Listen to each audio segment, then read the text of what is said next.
Елестетейік, қолыңызда бір уыс құм ұстап тұрсыз. Сіз оны жай ғана қарапайым құм секілді көресіз. Мұнда тұрған не бар, солай ма? Бірақ микроскоппен қараған кезде құм мүлде ерекше және қайталанбас нәрсеге айналады. Әрбір құм түйіршігі жер тарихының бірегей бөлшегі. Кішкентай уақыт капсуласы іспетті. Кейбіреулері бұжыр, кейдір бұдырлы, олар мыңдаған жылдар бұрын жанартау атқылау нәтижесінде пайда болған. Басқалары тегіс әрі жылтыр, оларды ғасырлар бойы мұхит толқындары қалыптастырған. Түрлі түсті құмдар да бар, қызғылт, жасыл немесе тіпті қара, олар гранат, оливин және базальт сияқты минералдардан түзілген. Микроскоппен қарағанда кейбір түйіршіктер асыл тастардай жарқырайды. Бұл жай ғана лас бөлшектер емес, бұл тастардың, маржан рифтерінің немесе тіпті ежелгі улы қабыршақтарының өзіндік бір коллекциясы. Тіпті кейде сіз микроскоп арқылы ежелгі тіршілік иелерінің микрофасилияларында тап болуыңыз мүмкін. Бұл миллиондаған жыл бұрын өмір сүрген жәндіктердің қалдықтары. Әрбір құм түйіршігі эрозия, қозғалыс пен уақыттың куәсі. Келесі жол жағажайда жүргенде аяғыңыздың астындағы құмға мұқият қараңыз. Құмырсқалар бізді айнала қоршап жүр. Олар кішкентай, реттелген шеренгалармен сап түзеп жүріп, өздерінен бірнеше есе ауыр жүктерді тасиды. Ал егер оларды микроскоппен қарасақшы, құмырсқалар бізге күрделі сауыт сайманды әлемін ашады. Олардың экзоскелеттері жай ғана қатты қабық емес, олар қырлары, ойықтары мен тақталары бар, жарқыраған сауыт киген миниатюрлық нағыз европалық рыцарьлар іспетті күрделі құрылым. Ең қызығы олардың бастары. Көздері мыңдаған кішкентай линзалардан құралған. Бұл оларға өзге ғаламшарлықтар сияқты келбет береді. Жауыздары олар кесуге, тасуға және шайқасқа арналған өткір қысқыштар сияқты. Ал денелерін жабатын ұсақ түктер. Олар дірілді сезуге және айналаны дәл бағдарлауға көмектесетін құралдар. Негізі бар ғой, сіздің теріңізде тұрған жәндік, кез келген жәндік, алғашында бейкүнә әрі сүйкімді көрінуі мүмкін. Бірақ микроскопты қосыңыз, көз алдыңызда жаңа бір әлем ашылады. Жәндік шағып кеткен жер микроскоп астында бөтен планеталық пейзаж айналады. Бір тұстас тегіс тері күрт өзгеріп, өткір тікенектер мен шұңқырлар пайда болады. Ал ортасында жеке өзі өмір сүріп жатқандай лүпілдейтін кратер пайда болады. Тері бетінде әжімдер мен жарықтар пайда болып, олар кеуіп кеткен жер қабығына ұқсайды. Мұндай қарапайым нәрсе кенеттен әсерлі, күшті, тіпті бір жағынан әдемі болып көрінеді. Адам тістерін микроскоппен қарайтын болсақ, біз елестететіндей, олар ақ әрі тегіс емес. Керісінше, олар жоталар мен сайларға толы қатал ландшафтқа ұқсайды. Эмаль қабаты адам денесіндегі ең қатты зат, өзара байланысты минерал кристалдарынан құралған мозаика тәрізді. Бұл кристалдар жарқырап, жартылай мөлдір ұштары арқылы жарықты шағылыстырады. Артқы тістеріндегі азық жиналатын сайлар уақытпен ойылған терең шатқалдардай. Аздаған тозу, шайнау немесе тіс щеткасының әсеріне пайда болатын микрожарықтар тудырады. Олар картадағы жарықсыздықтар сияқты көрінеді. Қарапайым нәрсенің мұншалықты бөтен көрінуі таңғаларлық емес пе? Шаш талшығын микроскоппен қарайтын болсақ, бір-бірінің үстіне қабаттаса жабысқан кішкентай қабыршақтармен қапталған. Олар ағаш қабығына ұқсайды. Осы қабыршақтар шаштарға құрылым береді және уақыт өте келе олар тозып ығысады. Боялған немесе термиялы өңделген шаш беті жарылып, құрғаған жердей болады. Кейде ұшынан айырылған шашта көрінеді. Ол ағаштың екі бөлінген бұтағындай көрінеді. Жалпы осы шаштың құрылымы біздің күнделікті өміріміздің ізі. Шарикті қаламушы инженерлік өнердің шағын, бірақ керемет туындысы. Кішкентай металл шарик диаметрі 1 мм-ден де аз, корпуста дәл орналасқан және жазғанда еркін айналады. Микроскоппен қарағанда құрғаған сия қалдықтары күрделі өрнек түзеді. Уақыт ішінде қатып қалған ұсақ өзендердей. Ұшындағы тозу өздері, қағазбен жаны судан пайда болған кішкентай заттар, жазылған сөздердің, жазбалардың шималанған ізі болып табылады. Ал қарандаштың ұшы, ол да микроскоппен қарағанда ерекше көрінеді. Жұқартылған графит өзегінің құрылымы қабатталған тақталардай, олар тегіс бірақ нәзік. Графиттің ұсақ бөлшектері ағаш корпуста қалып қойып, жұмсақ қара түс пен қатты талшықты ағаш арасында контраст жасайды. Егер мұқият қарасаңыз, ұстағыштың қалдырған баруыздары да көрінеді. Олар ағаштың ұшын айнала, жіңішке ағаш сақиналарындай оралады. Ал тұз бен қантшы, тамаққа себер алдында олардың құрылымын елестетіп көріңіз. Тұз микроскоппен қарағанда мінсіз кішкентай текшелерге ұқсайды. Өткір қырлы, мөлдір, мұз кесектері секілді. Қант ретсіз пішінді, тызақты кристалдар сыңғыр әйнектей жарқырайды. Олардың бұл айырмашылығы химиялық құрамына байланысты. Тұз натрий мен хлорид иондарынан тұрады, ал қант органикалық қосылыс. Бұлар қарапайым көрінсе де, олар табиғаттың шеберлігінің дәлелі. Ал шаңшы, жай ғана кір емес. Микроскоппен қарағанда шаң күнделікті өмірде құралған бөлшектердің таңғажайып қоспасы. Адам терісінің қабыршақтары, жартылай мөлдір үзіктер, үй жануарларының жүні, нәзік түтікшелер. киім талшықтары, ширатылған миниатюра арқанша. Ара-тұра шаңда тозаң түйіршіктер кездеседі. Олардың құрамы өткір немесе домалақ бөтен артефактқа ұқсайды. Кейде 8 аяқты ұсақ тіршілік иелері, кенелерде көрінеді. Әрбір шаң бөлшегі қоршаған ортаңыздың микроскоптық суреті.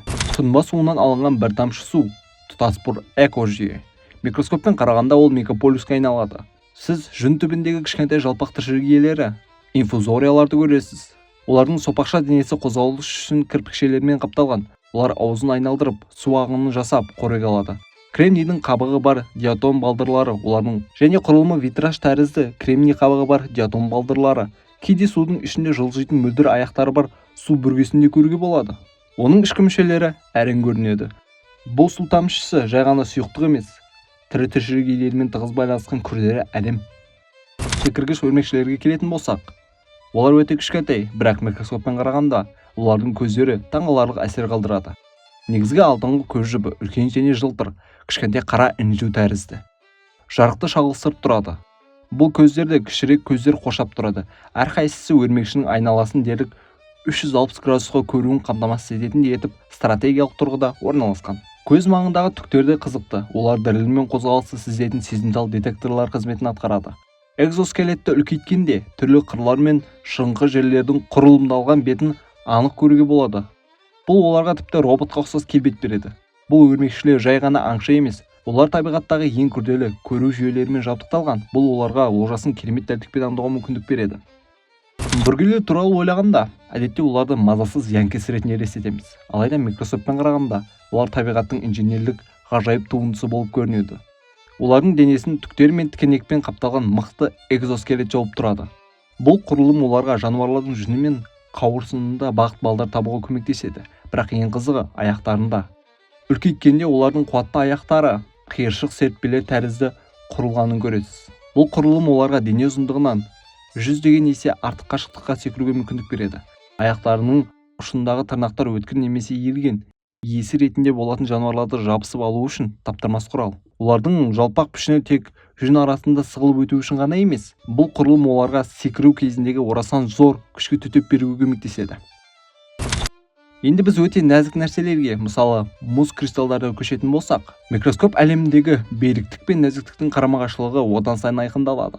Мұз кристалдарын жақыннан қарағанда табиғаттың тума дәлдігін көруге болады. Әрбір кристалл кішкентай су тамшысынан басталады. Ол айқын геометриялық өрнекпен қатып қалады. Микроскоп арқылы бұл құрылымдар күрделі, тармақталған мүсіндерге ұқсайды және дендриттер деп аталады. Екі бірдей мұз кристалдарын табу мүмкін емес, өйткені олардың өсуі температура мен ылғалдылықтағы өте ұсақ өзгерістерге тәуелді.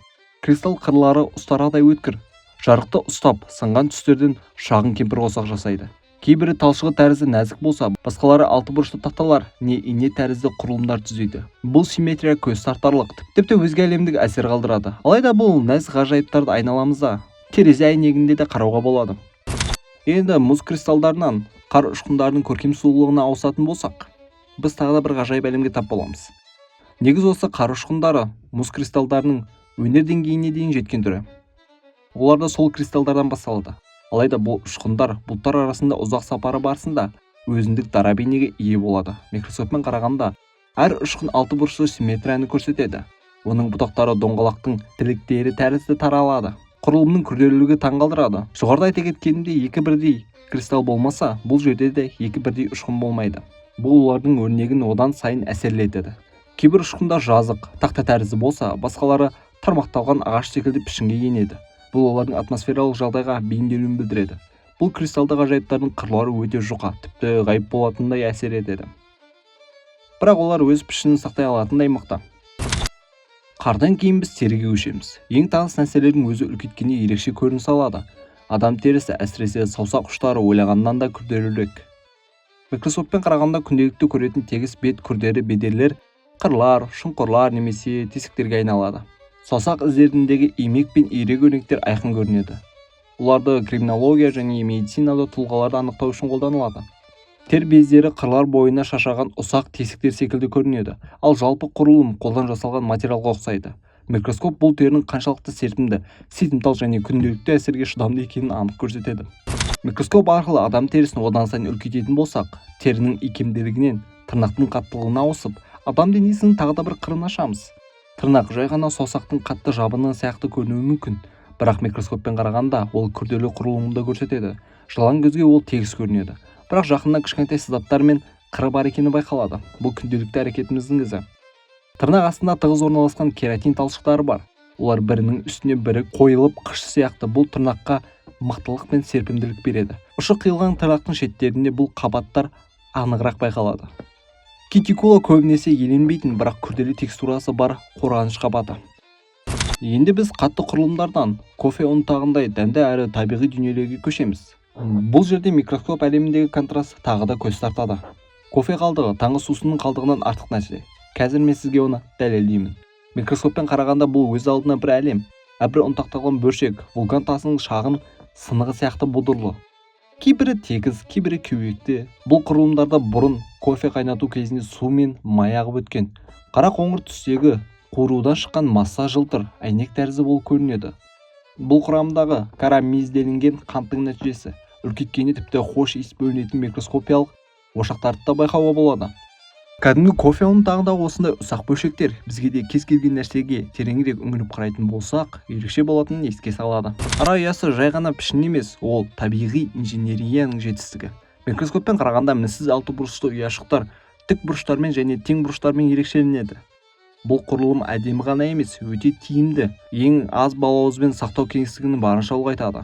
Ұяшық қабырғалардың беті сәл кедер бұдыр. Бұл араның қажырлы еңбегінің нәтижесі. Ішінде тозаң мен прополистің ізі көрінеді. Бұл балауызға алтын түсті реңк береді. Мұндағы дәлдік табиғаттың сұлулық пен тиімділікті қатар тудыра алатынын дәлелдейді. Пластик күнделікті өмірде бәрімізге таныс. Алайда оның үлкейткенде біз оның жасырын күрделілігін көреміз. Пластик бөтелке беті тегіс көрінеді, бірақ микроскоппен қарағанда оған түсірілген ұсақ сызаттар мен тозу ізі байқалады. Кейбір пластик беттерінде полимер тізбектердің қайталанатын өрнектері болады. Олар әлсіз ирек сызықтар немесе толған торлар тәрізді көрінеді. Кейбір пластикте кішкентай ауа қалталары немесе өндіріс процесінде қалған бұзылыстар көрінеді. Пигмент бөлшектері түске тереңдік береді. Табиғи ара ұяларының айырмашылығы пластиктің құрылымы оның жасанды, тиімді, бірақ мінсіз емес екендігін көрсетеді. Осымен бүгінгі шығарылым соңына жетті. Соңына дейін қарағаны үшін міндетті түрде рахмет. Қай сурет сізге көбірек әсер етті және таңғалдырды, соны комментке жаза кетіңіз. Және сондай-ақ басқа да роликтерді қарауды ұмытпаңыз. Чао!